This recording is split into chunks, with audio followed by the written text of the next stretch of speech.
أستغفر الله العظيم الذي لا إله إلا هو الحي القيوم وأتوب إليه. أعوذ بالله من الشيطان الرجيم.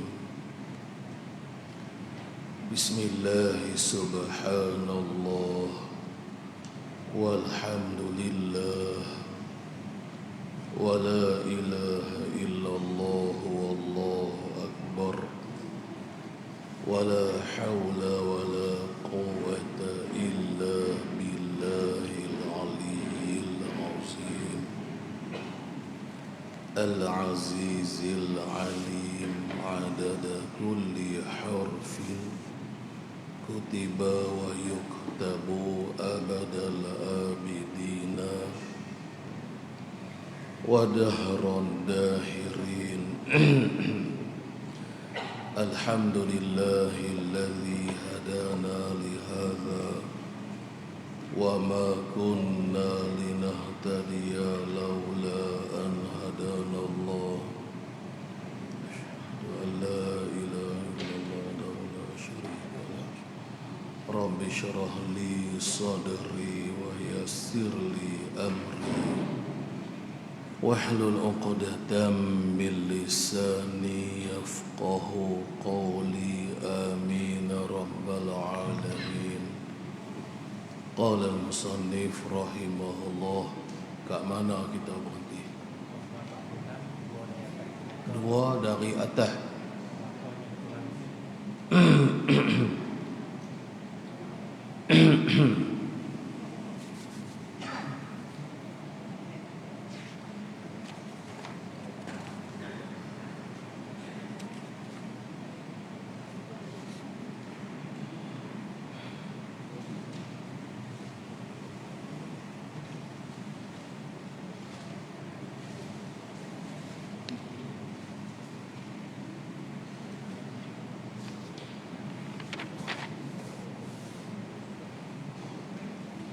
قال المصنف رحمه الله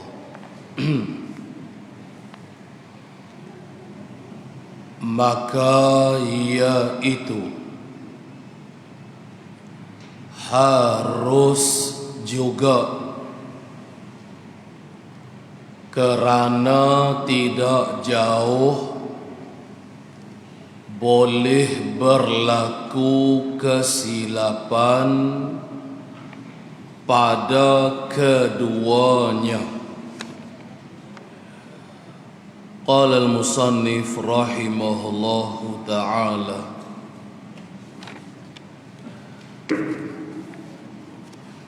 maka yaitu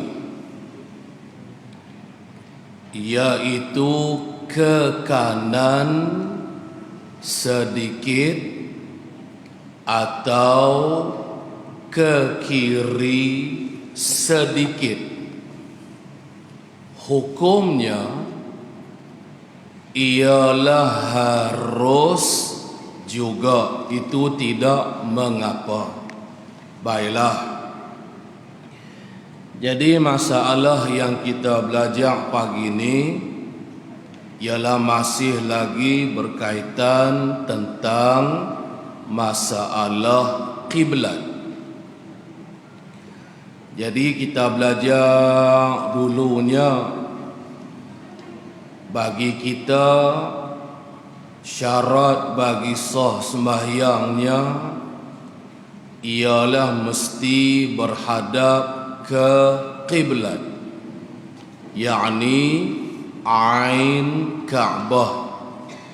Ain Ka'bah itulah dia maksudnya kiblat. Kemudian berkaitan tentang nak berijtihad pada segala mihrab, tempat-tempat imam berdiri duduk ketika jadi tok imam sembahyang. Pada masjid yang lama dah, yang mana mihrab tersebut dijadikan panduan panduan kiblat bagi sembahyang kita. Kita mengaji tempoh hari, hukumnya ialah tidak harus kita nak berijtihad dan nak mengubah kedudukan mihrab yang kita dah duduk, yang mana masjid ataupun mihrab tersebut dah dijadikan panduan kiblat lama dah oleh orang ramai. Jadi tiba-tiba kita datang nak berenjak, nak genjak, nak alih arah mihrab tersebut. Kita nak ubahnya ialah arah yang tu yang tidak harus. Misalnya dari arah barat, kita nak pusing mihrab tu ke arah utara ataupun ke arah barat, tu maksud dia. Maka ia tidak dibenarkan, ia tidak boleh. Baik, hak tu hak kita mengaji minggu dulu. Aneh. Jadi kita nak sambung balik. Jadi tempoh hari juga kita mengaji, melainkan kita nak berijtihad ke kanan sedikit atau ke kiri sedikit daripada kedudukan asal mihrab tersebut, maka hukumnya ialah boleh. Inilah maksud dia. Jadi maka iaitu ijtihad ke kanan sedikit atau ke kiri sedikit, hukumnya ialah harus juga. Yang tu tak mengapa, yang tu tak jadi kesalahan. Jadi maksudnya yang kita nak berenjak bukanlah arah. Seperti tadi mihrab tu kedudukannya ialah di arah menghala ke arah barat. Tiba-tiba dia nak ubah mihrab masjid tersebut ke arah utara contohnya, ataupun ke arah selatan ke, ataupun nak kalih ke arah ke arah timur ke, ikutlah. Yang tu tak boleh. Yang dibolehkan kalau kata kita nak renjak pun ke kanan sedikit atau ke kiri sedikit, itu tak mengapa. Tu maksud dia. Contohnya kita tengok di Kompas ke satu hari, tiba-tiba kita dapati mihrab masjid ini arah kiblatnya lah tak tepat 100%. Tak tepat 100%. Kita tengok jarum kompas tu contohlah. Jadi kedudukan mihrab tu kalau kata nak bagi hadap ke kiblat, nak kena berenjak ke kanan sikit ataupun ke kiri sikit. Boleh tak? Kita nak renjak ke kanan atau ke kiri sedikit, maka jawabnya boleh. Tak apalah, asalkan kita renjak kanan atau kiri, jangan sampai beralih arah. Contoh arah tadilah kita sebut, dari arah barat kita pergi kalih ke arah utara atau ke arah selatan, maka yang tu tak boleh. Yang tu kita mengaji dah tempoh hari, hukuman dia tidak harus. Tidak harus itu artinya haram. Baik.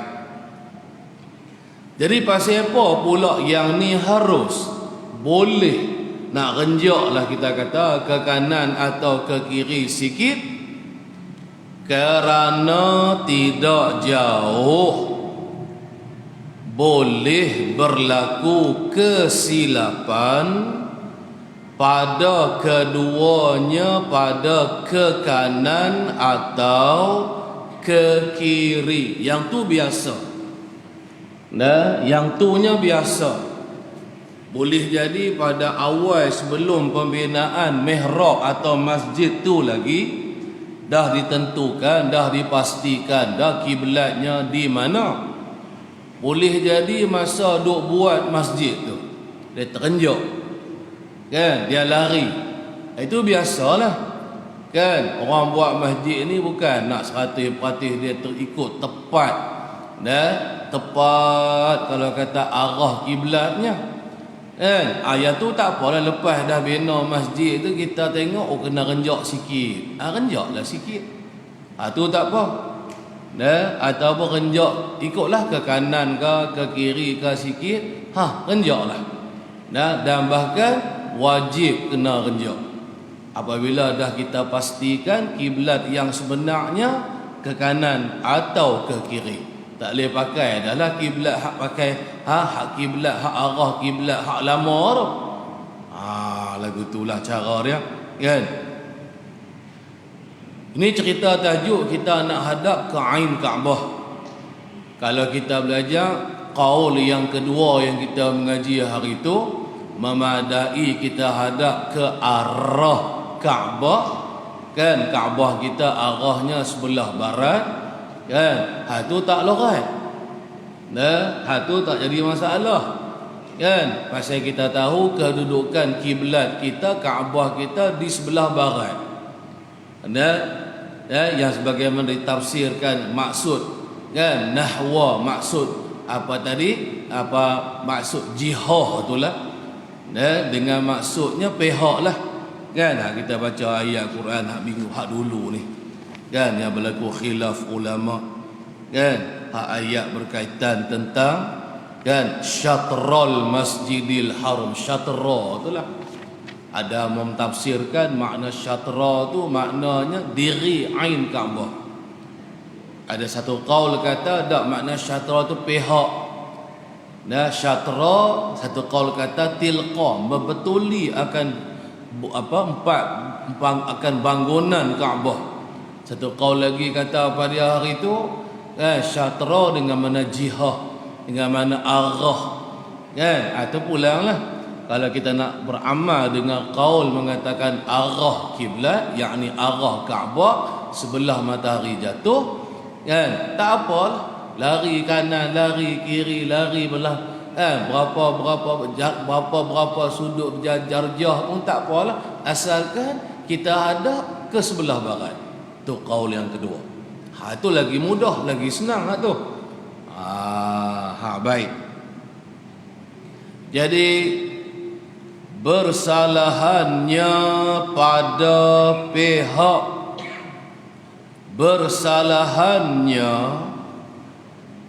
bersalahan ijtihad pada pihak, yakni pada arah kiblat.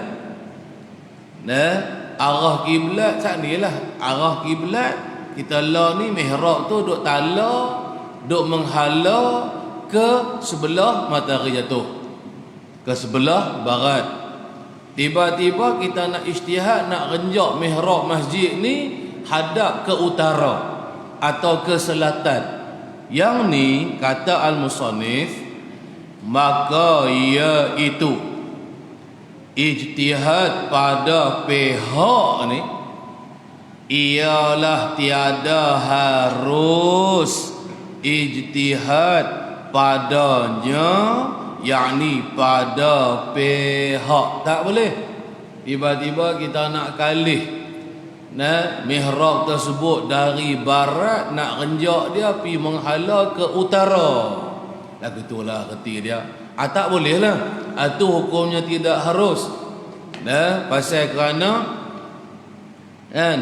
kerana kita maklum dah lah, kan, masjid tu bukan kata buat silap, buat salah apa pun tak arah kiblat. Arah kiblat tu tak salah. Barangkali silapnya tang ke kanan sikit atau ke kiri sedikit. Yang tu tak apalah, renjak lah. Tapi dah berpuluh tahun beratus tahun ada setengah-setengah masjid tu. Kan? Mihrab tu lah jadi panduan arah kiblatnya, iaitulah ke barat. Dan kita maklum dah. Memang ia menghala ke barat. Tiba-tiba kita nak ijtihad, nak buat menghala ke utara. Kita kata ni utara ni lah kiblat, padahal utara dah. Kan? Kita ni negara yang matahari jatuh, yang matahari naik. Orang panggil jatuhnya matahari itu menghala ke sebelah barat. Barat tu lah arah kiblat kita. Yang tu tak boleh nak ijtihad lah. Dah kita maklum dah arah kiblat kita sebelah barat, yang nak pergi kalih ke sebelah utara tu pasal apa? Yang nak pergi berenjak ke sebelah selatan tu pasal apa? Adapun kalau ke kanan ke kiri masih lagi barat. Masih lagi arahnya arah barat. Pasal tu tak apa. Gitulah maksud dia nah. Baik, habis tang situ mudah je, tak payah mana kan. Kemudian kata musannif lagi, dan tiada harus oleh ijtihad pada mihrab Nabi sallallahu alaihi wasallam. Kita pergi masjid Nabi kan, kita jumpa kat raudhah tu mihrab Nabi. Mihrab tempat hak hadap Nabi duduk menghala ke kiblat lah. Tiba-tiba kita nak pergi ijtihad, boleh tak? Jawabnya tak boleh. Ijtihad tu makna kita nak renjak. Kita bawa pergi kompas ke apa ke, kan? Lepas tu kita tengok, mihrab Nabi ni tak betul ni. Kan? Tak betul ni arah, ataupun tak betul ni kiblatnya. Kena renjak kanan lagi, atau kena renjak kiri lagi. Boleh tak? Hukumnya boleh tak buat begitu? Jawabnya tak boleh. Jawabnya tidak harus, hukumnya haram. Siapa pun tak boleh nak berijtihad arah kiblat atau kedudukan kiblat mihrab baginda Rasulullah. Takutnya saya lagi buka kompas saya lagi, ke kanan ni. Kita berjatuh hukum Nabi semayang tak ada kiblat sat lagi. Takutnya lagu tu. Bukan kata Nabi seorang lah habis. Sahabat-sahabat Nabi mayang tak hadap ke kiblat, kita akan tuduh lagu tu nanti. Maka turut mihrab, turut arah kiblat mihrab tersebutlah. Sikit kanan sikit kiri pun tak usah duduk berenjak, tepatkan dia. Begitulah maksud dia nya. Selain daripada mihrab Rasulullah tak apa. Berkaitan ke kanan ke kiri sedikit tadi tak mengapa, boleh kita nak ijtihad, nak renjak-renjak. Tapi mihrab Nabi di masjid Nabi tu, siapa pun tak boleh nak ijtihad, nak kata Nabi semayang tak ada kiblat tepat ni, patut ke kanan sikit, patutnya kiri sikit. Bawa kepada saya, kita pergi tuduh Nabi semayang tak betul arah kiblat. Lagu tu sat lagi, tak betul arah kiblat, nak sah semayang ke mana? Jawab tak sah semayang lah. Tu tuduhan kita nanti. Sebab tu tak benar kan? Dia tak benar, dia tak bagi kita nak renjak ke apa, turut hak tu je lah. Tu maksud dia nah. Dan tersebut di dalam Fatwa Suyuti, dan ada tersebut dalam kitab fatwa Imam Suyuti, bahawa dikehendaki dengan qurun itu ialah perhimpunan orang yang banyak yang sembahyang berhadap kepada mihrab itu. Kah gitu kita mengaji. kita tak boleh nak ijtihad nak ubah arah mihrab masjid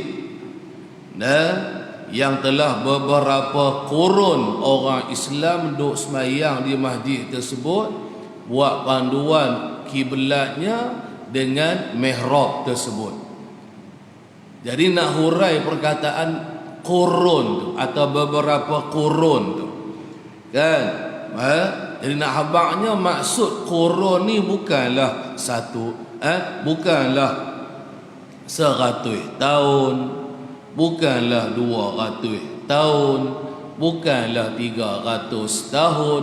Tu kalau kata beberapa kurun, kan? Banyak ratus tahun lah kalau kata beberapa kurun, kan? Sekurang-kurangnya 100 tahun.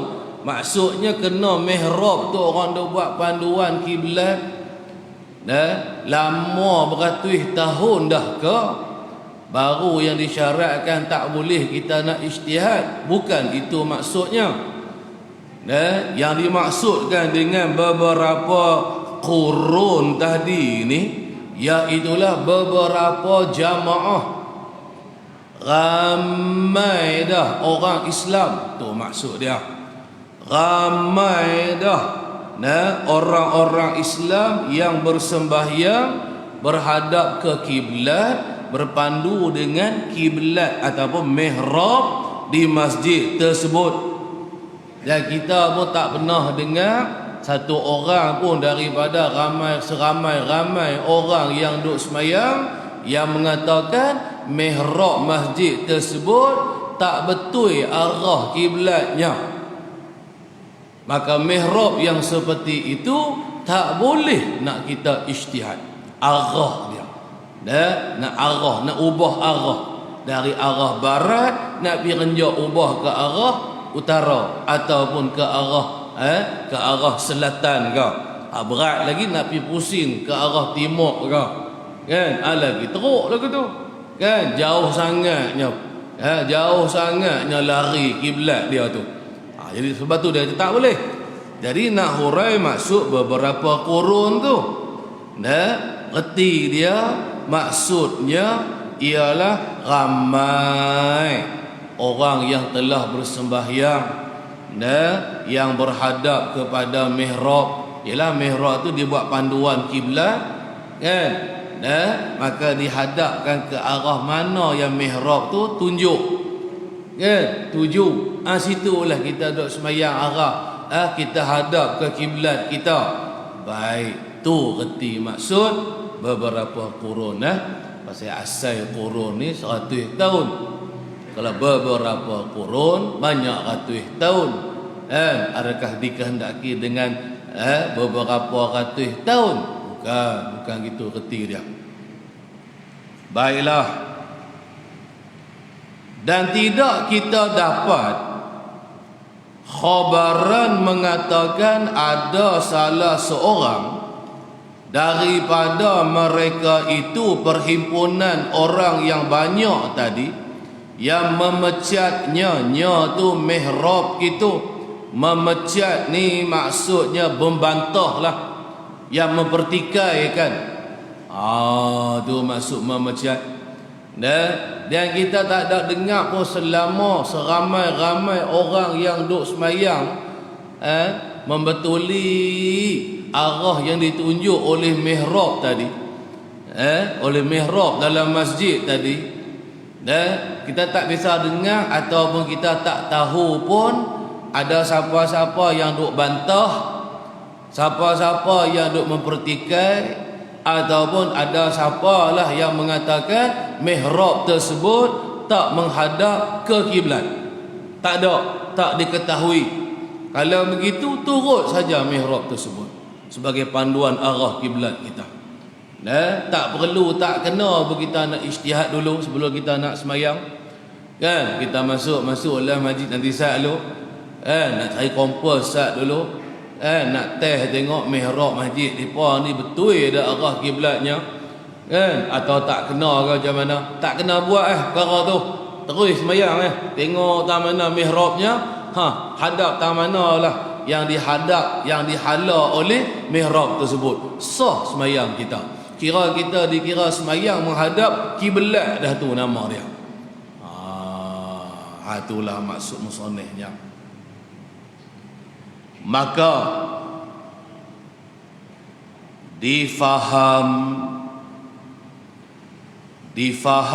daripada keterangan yang tersebut itu. Baiklah, nak buat kesimpulan lah.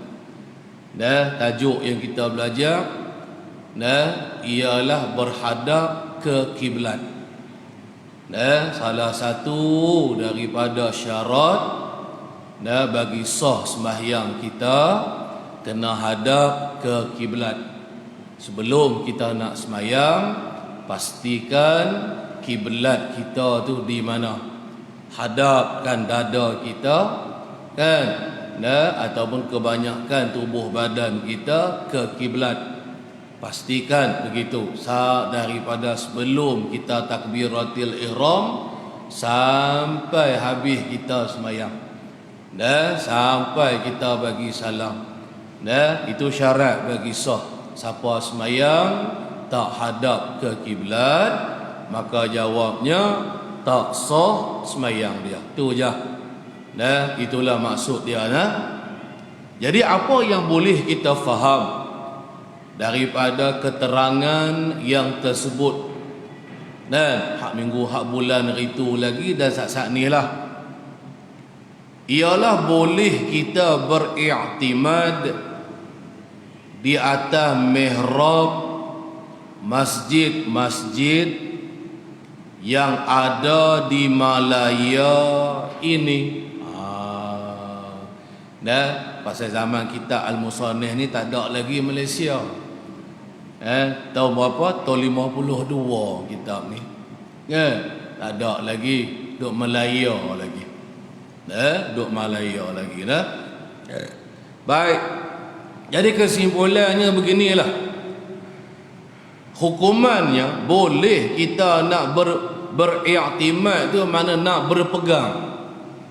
Nak berpegang ataupun nak percaya di atas mihrab masjid-masjid yang ada di Melaya ini. Mana-mana masjid, katanya pengarang kitab ni, yang ada terdapat di negara kita ni lah.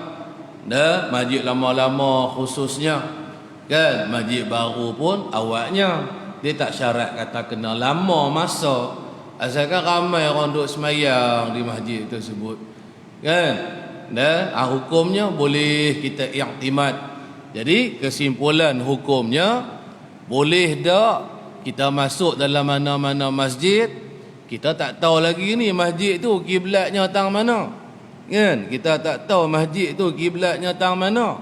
Masuk dalam masjid, kita tengok oh ada mihrab kan.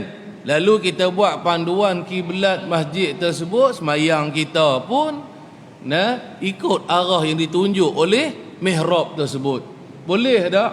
Boleh. Tak ada kompas ke, tak tengok matahari, tak tengok bayang-bayang, tak tengok bulan ke apa ke sebagai nak mengetahui lah kiblat tu kan di mana. Tak apa. Tengok mihrab tu pun jadi dah.